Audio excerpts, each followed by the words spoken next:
Hello there, it's Carrie Rhodes here. Welcome back to the Heffy Doodle YouTube channel. Today I am making a super fun shadow box shaker card featuring some of our brand new products.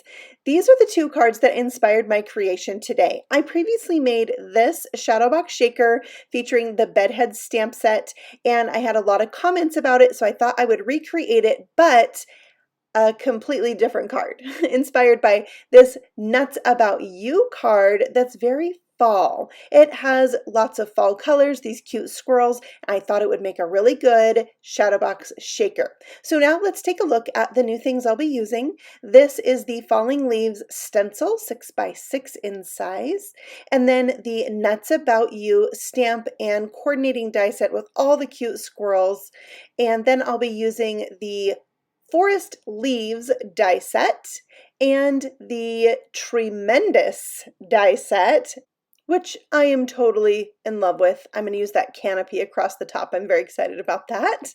And then this die set has little flaps you can put in the tree, lift them open and see the cute squirrels inside or whatever you want to put in there.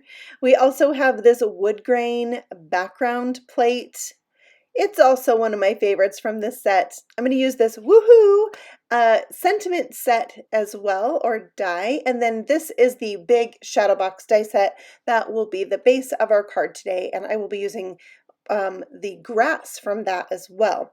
Now I'm going to die cut the pieces for the shadow box that I will need. I'm going to take the largest die and put in the scalloped rectangle piece to create my window. And then I'll cut one without the window as well as two as those rounded rectangles. Those are going to be what you put your things on inside the card. Next, I'm using 1/8 of an inch score tape to put this together. Because I use this largest opening for this particular shadow box, my flap there is too big, so I trimmed it down so I can't see it inside the window. Next, I just need to fold on all of the scored lines, and right here I just use my thumbnail to fold it towards me and then fold it back because it's such a small gap right there between the window and the score line. It can get a little wobbly, if that makes any sense at all. All right, once everything's folded, it's time to assemble. So you're just going to attach the two largest pieces using one of those flaps. And then we're going to start creating the shaker. So you kind of have to follow these in like certain steps. So once the two big pieces are attached, I'm going around that frame or window with my same 1/8 of an inch double stick tape. Then I can create my shaker window. So I need two pieces of window sheet.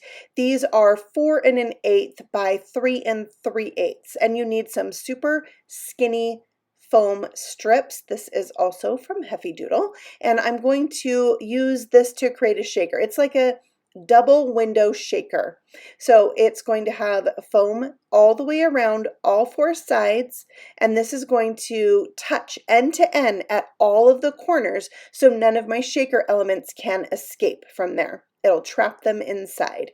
Once I have that all stuck down, I'm going to bring in my anti-static powder tool and go all the way around to reduce the stickiness on the edge of that tape. Then I have this leaf mixture that was like a free sample, and I'm going to use that for my shaker. So once those are in place, a little more anti-static on the second window sheet. Then I'll remove all the backing from my foam tape. Try not to shake it before you put the second piece of plastic on, or the little pieces will then stick to your foam tape. Okay, so now I have that done. I'm going to sandwich those little pieces in between the two window sheets. And now I have like a window sheet shaker that I can attach to the back of my window in my shadow box. Just like that.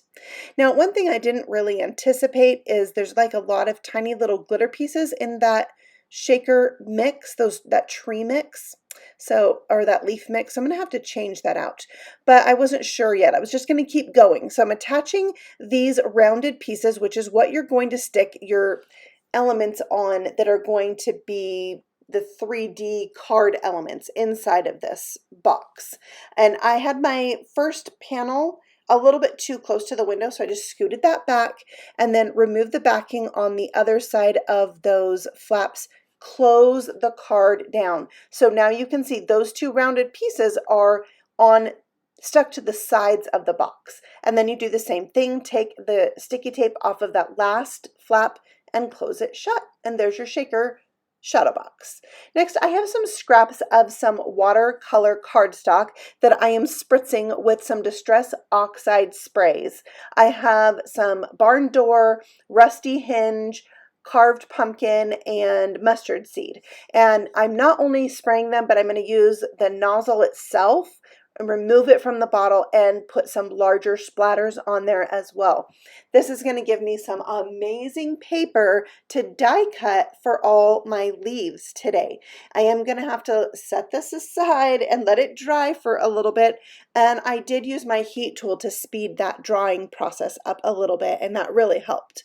So once that was dry, I taped down my leaves, used my Heffy tape to do that, and run it through my mini die cutting machine. It cut these out so perfectly, even with the thick paper and these detailed dies that have stitching in them, and they make the perfect, gorgeous fall leaves. I love them so much. So I'm going to set those aside. I like to create all my elements before I really start going to town on putting my card together. So next I have that falling leaves stencil taped down to a very light blue piece of cardstock, and I decided since I have my oxide sprays out, I might as well spray my background, where on my card at the beginning of the video, I actually used Distress Oxide ink in the form of an ink pad. So now I am picking up the excess ink on the outside of that stencil with a piece of white cardstock because I didn't want to waste all of that. And I ended up making two backgrounds so I could completely cover this box like I need to. So these pieces that go on the box are for the side panels and the back panels. I have the measurements for those pieces in the description box below. And I have these extra little tiny leaves from this tree set. When I went to cut out the canopy, I thought I could use those teeny tiny leaves to be shaker elements for my card. So I cut out a bunch, and I'm just tapping my anti-static powder tool down on top of that. And yes, I am recreating this entire shaker box because I did not like the original shaker elements. They were too staticky, too many tiny pieces. It took up way too much of the window. So I redid it, and I was really happy with it. I also added some gold seed beads inside of there. And now I am taking these panels right here and gluing them into place. So the back one goes in right here. It's, I believe 4 inches by 3 1/4, I believe, is this panel. Pretty sure. All right, for the side panels, 1 3/4 by 4 inches, and I ran those through with that wood grain plate. Oh my word, I loved it so much how that turned out. And then I am ready to start building up the inside of my scene. So I'm going to take all of those leaves. Actually, I don't use all of them, but I'm going to cover the front arm. It's a bridge. It's really a bridge. I'm going to cover that with the leaves. And then on the bridge behind that, I just put some along the top. So it was like 3 leaves across the top of that back one. Then I'm going to glue on this tree canopy at the top of the shaker box. And that looks so cool. It really helps the scene feel like the leaves are falling from a tree. I also had enough scraps left that I cut out some grass. This grass die is from the Big Shadow Box die set. It's not very long, and I wanted to stretch over the entire cover, so I just die cut 1 full piece and 1 partial piece and overlapped them, and I thought that looked perfect. So there we have our little grass at the bottom, and right here I was like, oh my word, I have to have a tree. So I grabbed that Tree-mendous die, cut out a tree, and stuck it under the grass but over the top of that canopy, and it was perfect. Plus I had a little bit of my foam tape that showed in the window from my shaker rectangle piece panel, and so that really covered it up, and it made for the perfect scene. Now it's time to add some stamped elements. So I stamped out a bunch of things from this Nuts About You set, and then I added actually the branch couple more birds, and a lot more acorns. I'm going to color these out. I'm just showing you the coloring of one squirrel because so much of this is brown and the rest of it is super simple one Copic marker coloring. So I just showed you this little bit. You can do really easy coloring with these small images. And there's all the markers that I used, and there you can see all the images colored out. And now it's time to die cut them with the coordinating dies. And here you can see them all die cut out and ready to go. I think that little, the bird feeders in this set are perfect because squirrels are kind of known for getting in the bird feeders and stealing the bird seed. So I thought this is the perfect place for them to hang out, was right by these bird feeders, and the birds looking on like, is there going to be any bird seed left for me? And not only that, but the squirrels are also collecting acorns for winter. So I have a little tiny strip of window sheet right here that I stuck to the back of my squirrel with a glue dot, and then I trimmed it down a little bit, and I will stick this to the back of one of my hill pieces, the bridge pieces. So that squirrel is suspended in midair, jumping into the pile of leaves. He's not doing it just for fun though. No, he is after this giant acorn, kind of like on the card I made. All right, now let's decorate the side panels. We don't want to leave those out even though they look gorgeous with just those stenciled pieces. I thought I would add some squirrels to there as well. So in this one, my squirrel is in the leaves and he's chatting it up with the little bluebird, and I added an acorn, and I will go back and add some more leaves to that. Here is where I put the branch, and this little guy found the tree that is dropping its acorns. So he's going to try and catch them as they fall down. So I put the smallest one closest to the branch and then two of the bigger ones closest to the squirrel, and maybe to give it a little like depth perception. I don't know. It's a theory. It still looks cute. All right, so next I am adding extra of those tiny leaves. I didn't use all the tiny leaves when I made my shaker, so I added a few of those.